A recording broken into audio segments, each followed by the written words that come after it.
From the Gospel according to Luke. On a Sabbath, Jesus went to dine at the home of one of the leading Pharisees. He said to the host who invited him, "When you hold a lunch or a dinner, do not invite your friends or your brothers or sisters or your relatives or your wealthy neighbors, in case they may invite you back and you have repayment. Rather, when you hold a banquet, invite the poor, the crippled, the lame, the blind.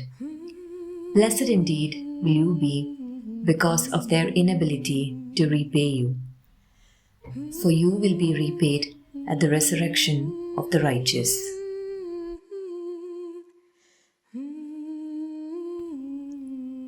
When you give a feast, invite the poor, the maimed, the lame, the blind, and you will be blessed, because they cannot repay you. This means choosing gratuitousness rather than self-seeking and calculating to obtain a reward, seeking interest and trying to increase your wealth.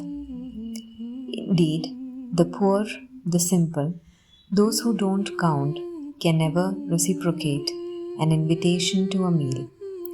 In this way, Jesus shows his preference for the poor and the excluded, who are the privileged in the kingdom of God.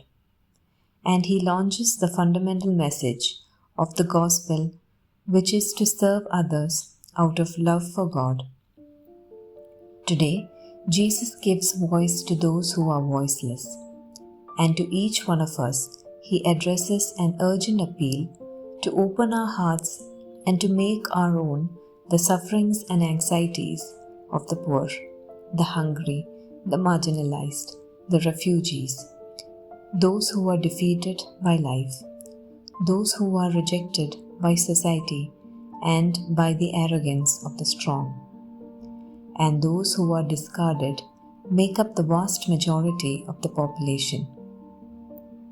At this time, I think with gratitude of the soup kitchens where many volunteers offer their services, giving food to people who are alone, in need, unemployed, or homeless. These soup kitchens and other works of mercy, such as visiting the sick and the imprisoned, are a training ground for charity that spreads the culture of gratuity, as those who work in these places are motivated by God's love and enlightened by the wisdom of the gospel. In this serving, others becomes a testimony of love, which makes the love of Christ visible and credible.